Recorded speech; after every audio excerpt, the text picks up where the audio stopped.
జయ హో మాత. అమ్మచే ప్రభావితులు. రచన శ్రీ కొండముది సుబ్బారావన్నయ్య గారు. వ్యాసం 76. నేను నేనైన నేను. సుహృన్మిత్రార్యుదాసీన మధ్యస్థద్వేష్య బంధుషు సాధుష్వపి చ పాపేషు సమబుద్ధిర్విశిష్యతే. గీత 6వ అధ్యాయం 9వ శ్లోకం. శ్రేయోభిలాషి, స్నేహితుడు, శత్రువు, ఉదాసీనుడు, మధ్యస్థుడు, విరోధి, బంధువు, సాధువు, దురాచారి వీళ్ళందరి పట్ల సమబుద్ధి కలిగినవాడే సర్వోత్తముడు. వాదనలలో కరకు కరవాలాలు దూసే నైజం, ప్రతిపక్ష వాదనలను తుత్తినీడలు చేయగల సామర్థ్యం, ఎదుటివారికి తేరిపారా చూస్తే గాని దృష్టికి సరిపోని శరీర దారుఢ్యం. అయితే ఇవన్నీ కోర్టు ఆవరణకు పరిమితం. హితులకు, స్నేహితులకు హితభాషి, మృదుభాషి, ఎంతటి వారినైనా సౌమ్యంగా తన వెంట నడుపుకుపోగలిగిన నైపుణ్యం వీరి సొత్తు. నమ్మిన వారికి కొంగు బంగారం, నమ్మని వారికి ప్రయోజనాలు పంచగల సహృదయులు. అందుకే అందరితో సఖ్యం ఆయన నైజం. అందుకే న్యాయస్థానాల వారే కాదు, ధార్మిక సంస్థల్లో వారికి నాయకత్వం బాధ్యతలు అప్పగించడానికి ముందుకొచ్చేవారు. ఆగ్రహావేశాలు సంయమించి సమస్యలు పరిష్కరించాల్సి వస్తే వీరికి అప్పచెప్పేవారు. వీరు అంతే చాకచక్యంగా ఆ సమస్యలు సద్దుమణిగేలా చేసేవారు. ఇంతటి కార్యశీలి సాహిత్య సేవ చేయటం, అమ్మను సర్వంలో చూడగలగటం ఎంతో అభినందనీయం. ఆయన వ్రాసిన ఈ గేయం చూడండి.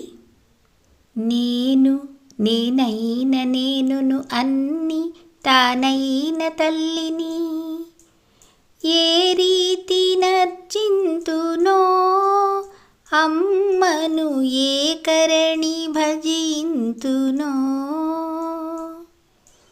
భక్తి భావముతోన సుమములిద్దామన్న పూలన్నీ తానాయనే, అమ్మా పూదావి తానాయనే,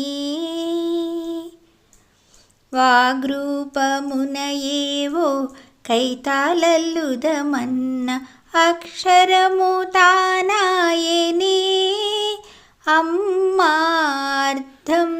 తానాయనే, గోక్షీరములతోడ సేవించుదామన్న క్షీరాననుదయించెనే, అమ్మా క్షీరాబ్ది తానాయనే, ఈ తనువు ఈ మనసు ఈ చరాచర జగము తనవైన తల్లిని తానైన అమ్మను ఏ విధిని పూజింతునో, అమ్మను ఏ రీతి నర్చింతునో.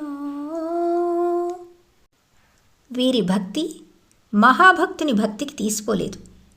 ఏ మహాకవి భావ పరిపక్వతకు తీసిపోని భావ పరిపుష్టి. ఆయన శ్రీ రావినూతల రామచంద్రారావు గారు. ఒంగోలులో న్యాయవాద వృత్తి, ప్రవృత్తి లోకహితం, ధార్మిక కార్యక్రమాల నిర్వహణ. పేదల న్యాయవాదిగా స్థిరపడ్డారు, పేరుపడ్డారు. కోర్టు క్లయింట్స్కు కూడా తన ఇంట్లో భోజనాలు ఏర్పాటు చేసేవారు.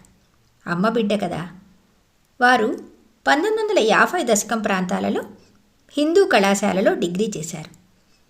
ఆయన తన జ్ఞాపకాలు నెమరు వేసుకుంటూ తరచూ అనేవారు, రామకృష్ణ అన్నయ్య ఆ కాలేజీలో చదువుతున్నప్పుడు తను ఆ కాలేజీలోనే చదువుకున్నానని, కానీ అన్నయ్యతో పరిచయం లేదని, ఉంటే అమ్మ దర్శనం ముందే జరిగేదని, ఆ మేరకు నష్టపోయానని.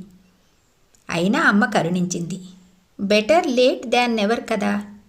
అమ్మ సేవ చేసుకునే భాగ్యం కలిగించి అమ్మ శ్రీ విశ్వజననీ పరిషత్, మాతృశ్రీ విద్యా పరిషత్ అధ్యక్షులను చేసింది. తన పెద్ద మనిషి తరహాతో ఆ పదవికి వన్నె తెచ్చారు అన్నయ్య గారు. అమ్మకు సంతృప్తిగా సేవ చేసి అమ్మ మెప్పునందుకోవటానికి అమ్మ దగ్గరకు తరలి వెళ్ళాడు 1994వ సంవత్సరంలో. ఆ వెళ్ళటం ఎంత చిత్రంగా జరిగిందో చూడండి. ఆ రోజు జిల్లెళ్ళముడి వచ్చి అమ్మ సేవ చేసుకుని జిల్లెళ్ళముడిలో జరిగిన ఒక అనుగ్రహ సదస్సులో పాల్గొని ఒంగోలు వెళ్ళి అమ్మ కోసం ప్రయాణం కట్టారు. కుటుంబ రూపంలో అమ్మ సేవ కొనసాగుతూనే ఉన్నది. జయహో మాత. వ్యాసం 77. లాలిశ్రీ మాతృమూర్తి. అపరే మితస్త్వన్యాం ప్రకృతిం విద్ధి మే పరాం జీవభూతాం మహాబాహో య ఏదం ధార్యతే జగత్ ఏతద్యోనీని భూతాని సర్వాణీత్యుపధారయ అహం కృత్నస్య జగతః ప్రభవః ప్రళయస్తథా. గీత 7వ అధ్యాయం 5-6 శ్లోకాలు. అర్జున, ఇప్పుడు చెప్పింది అపర ప్రకృతి, జీవరూపమై ఈ జగత్తునంతటినీ ధరిస్తున్న నా మరో ప్రకృతి ఇంతకంటే మేలైనదని తెలుసుకో. నా ఈ 2 ప్రకృతుల నుంచే సమస్త భూతాలు పుడుతున్నాయని గ్రహించు. అందువల్ల సర్వ జగత్తు ఆవిర్భవించడానికి, అంతం కావడానికి కారణం నేనే. లాలి శ్రీ మాతృమూర్తి, అతిలోక కారుణ్య రాజ్యవర్తి, లాలి సౌజన్య కీర్తి. అమ్మ ఈ లాలిపాట మీరెప్పుడైనా విన్నారా? పూజయామి మృదు పాద పంకజం యోగిచంద్ర హృదయాంబుజార్చితం వేద దివ్య పదవీ విరాజితం లోకపాలన కళా విచక్షణం. సమస్త యోగి పుంగవులచే హృదయ పద్మములను సమర్పించబడునదియు, వేద వేదాంత వీధులందు విలసిల్లునదియు, సకల లోక రక్షణ క్రియాశిల్ప నిర్మితి ప్రవీణములగు మాతృశ్రీ సుకుమార పాదపద్మములను అర్చింతును. ఈ పాదార్చన ఎవరు వ్రాసారో తెలుసునా? డాక్టర్ శ్రీ నారపరాజు శ్రీధర్రావు గారి కలం నుండి జాలువారిన లాలిపాట మొదటిది. అమ్మ పాదపద్మముల అర్చనా గీతం రెండవది. నారపరాజు శ్రీధర్రావు గారు చీరాలలో బాగా పేరున్న వైద్యులు. రామచంద్ర క్లినిక్ పేరుతో వారికి స్వంత వైద్యశాల కలదు. 2వ ప్రపంచ యుద్ధంలో వైద్య సేవలు అందించిన ధీశాలి. విశాఖ ఆంధ్ర వైద్య కళాశాలలో అధ్యాపకులుగా కొంతకాలం తమ విజ్ఞానాన్ని 10గురికి పంచారు. 1960 నుంచి చీరాలలో ప్రాక్టీస్ ప్రారంభం. హైమక్కయ్య నాన్నగారి వ్యక్తిగత వైద్యులు. 1961లో మొదటిసారి అమ్మను దర్శించారు. అంతకుముందు వారసత్వంగా ఉన్న కవిత్వం అమ్మను చూసినంతనే పెళ్ళుబికింది. నివేదన, అమ్మ వ్యాకృతి, అమ్మ అలంకృతి, అమ్మ యతి గ్రంథాలు, ఏటికోళ్ళు మొదలగునవి వారి భావనా వాల్మీకం నుంచి బయటకొచ్చిన గ్రంథనాగరాజములే. అమ్మను ఆయన ఎన్ని రకాల ప్రార్థించారో చూడండి. దుడుకు గుణముల నీ ముందు పుడమిలో పాతిపెట్టంగా వచ్చితి పాహి. లోక ప్రవృత్తిని చక్కగా ఆకలింపు చేసుకుని, తన గత చరిత్రను నెమరు వేసుకుని, నిష్కపటమైన మనస్సు కోసం తహతహలాడుతూ, మానసంబను పెద్ద పురాణ పెక్కు రాజమార్గాలు భవనాలు క్రాలుచుండ వాని వదలుచునొక డొంక బాటపట్టి పోవుచుండెడి ఈ వెర్రిని కావుమమ్మ. భగవంతుని హృదయేశ్వరునిగా భావించి అతని ప్రేమకై పరితపించే పరమ భాగవత సంప్రదాయం. విరహ జీవితం గడప వేగుచుంటి పద్యంలో కానవస్తుంది. అసహనం, అసత్య భాషణం, వ్యర్థ సంభాషణ, ఈర్ష్య వంటి దుర్గుణాలు తొలగించి సర్వమానవ సౌఖ్యం కోరే మంచి మనసు నిమ్మని అమ్మను దీనంగా వేడుకున్నారు ఒక సందర్భంలో. ఒక నివేదన చూడండి, ఎంత నిష్కపటో అర్థమవుతుంది. నీ సన్నిధిలోనైనా మానసికమైన మార్పు రానివారలలో అగ్రగణ్యుడను. రానివారు లేరనుకుంటే నేను ఒకండనున్నాను. అది మంచిదంటావా? అది ఒక అనుభవం అంటావా? జనతా పెట్టెలలో అందరికీ సుగతినిచ్చే పెట్టె ఎక్కి నీ దగ్గరకు వస్తానులే. సూర్యభగవానుని పంచభూతాలను ఎలా ప్రార్థించారో గమనించండి. సూర్యభగవాన్, నీవు దాతలలో దాతవు. నీ అనంతమైన శక్తిని నాకు ప్రసాదింపుము. ఈ దీనుని కరుణింపుము. నీ శక్తిని దుర్వినియోగము చేయను. నా అమ్మను నీ దివ్య జ్యోతితో వెతుకుతా. నా ముందు, నా వెనుక, నాలో అంతటా ఉన్న నా అమ్మను వెతుక్కుంటాను. కరుణింపవా. ఓ పంచభూతములారా, మీరు లేనిది నేను లేను. మీరైనా అనుగ్రహించండి. మీ అనుగ్రహంతో మా అమ్మను, దేవుడిలా ఎంత దేవులాడనా కనపడని అమ్మను వెతుకుతాను. ఎందుకు మీ అమ్మ అని అంటారా? ఆమెతో కొంచెం పని ఉన్నది. నా జన్మ సఫలం అయ్యేటట్టు అనుగ్రహించమని అడగాలి. అమ్మ ప్రతి సంరంభ శోభను తనదైన శైలిలో తన పద్యాలలో బంధించారు. వీటిలో అవతరించండి. డోలాయమానయై లోలాయమానయై తూగుత టూయల మీద దూగువేళ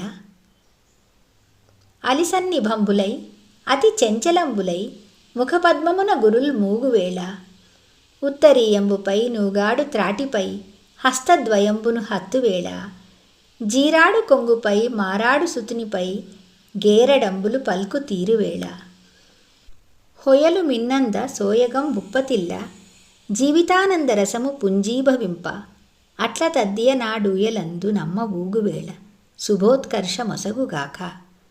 వారి అనుభవాలలో అగ్రగణ్యం. 1962లో అమ్మ 15 రోజులు వారింట్లో ఉన్నది. ఎంత తృప్తో! మరో ఒక గొప్ప అనుభవం. అమ్మ ఒకసారి చీరాల ఓడరేవులో వేయించేసి పూరీలు చేయించి తీసుకురమ్మని వీరిని పురమాయించింది. వీరు అలాగే చేయించి పట్టుకెళ్లారు. కానీ అమ్మ ఎంతకీ దర్శనం ఇవ్వలేదు. సహజ కోపధారి కావటంతో విసుగు చెంది ఆ పూరీలన్నీ అక్కడే ఉన్న జాలరులకు పెట్టారు. ఇంకా మిగిలితే కుక్కలకు పందులకు పెట్టారు. అప్పుడు అమ్మ నవ్వుతూ దర్శనమిచ్చింది. వాటికి నేను చేయించి పెట్టకపోతే ఎవరు పెడతారా అన్నది. అవి తింటే నేను తినట్లే అన్నది. వాస్తవం అర్థమై అమ్మకు బిడ్డలపై ప్రేమ చూసి విస్తుపోవటం డాక్టర్ గారి వంతయింది. 3వ అనుభవం. డాక్టర్ గారి భార్యకు అనారోగ్యం చేస్తే అమ్మ చీరాల పర్యటన నెపంతో వారింటికి వెళ్ళి ఆ రోగం మటుమాయించేసింది. అమ్మ గుణగణాలు అలవాట్లు కనిపెట్టి ఎట్లా కనికట్టు చేస్తుందో శ్రీధర్రావు గారికి స్వయంగా అనుభవంలోకి వచ్చింది. అమ్మ మద్రాసు టూరుకు వెళ్ళినప్పుడు శ్రీధర్రావు గారిని మద్రాసు తనతో తీసుకుని వెళ్ళింది. వారి 3వ అమ్మాయికి ఆ సమయంలోనే అపెండిసైటిస్ వచ్చింది. అమ్మ ఆయనను ఏ సమాచారం మద్రాసు రాకుండానే వారిని చీరాల పంపింది. కానీ వారు చీరాల చేరేలోపు చీరాలలో వీరి స్నేహితులు డాక్టర్ ప్రతాప్ కుమార్ ఆపరేషన్ చేసేశారు. ఇక్కడ విశేషం ఏమంటే శ్రీధర్రావు గారు స్వతహాగా ఆపరేషన్స్కు వ్యతిరేకి. ఆయన ఈ సమయంలో అక్కడ ఉంటే సమయానికి ఆపరేషన్ జరగక ఆ అమ్మాయికి ప్రమాదం అయ్యేది. అందుకే అమ్మ ఆయనను మద్రాస్ టూర్ నెపంతో అక్కడి నుంచి తప్పించింది. కృష్ణ మాయలాగా అమ్మ మాయ, మన మంచికే సుమా. ఇలా వారు అమ్మను గూర్చి నిరంతర చింతనలోనే గడిపారు. అతిథి అభ్యాగతుల ఆదరణలో ఖ్యాతిగాంచారు. వారింటికి వెళ్ళిన వారికి పంచభక్ష పరమాణాలతో భోజనం, భారీ భోజనంతో ఉదరానికి విందు, కవితా పిపాసులకు కవిత్వంతో వీణుల విందు, ఆధ్యాత్మిక జీవులకు తాత్విక చర్చలతో మనోవిందు. ఇది డాక్టర్ శ్రీ నారపరాజు శ్రీధర్రావు గారి బహుముఖ విశిష్టత. వ్యాసానికి కొసమెరుపు కాదు గాని ఆయన జీవిత కొస సమయంలో జరిగిన మెరుపు ఇది. కూతురు చేస్తే విశేషమేమున్నది? అల్లుడు జగమెరిగిన శ్రీ మల్లాప్రగడ శ్రీమన్నారాయణమూర్తి గారు ఆయన జీవన సంధ్యా సమయంలో గౌరవాభిమానాలతో సంతోషపరిచి వారిని జీవన పడమటి తీరానికి చేర్చటం గొప్ప విషయం. డాక్టర్ గారి ఎడల అమ్మ కరుణా పీయూషం. జయ హో మాత.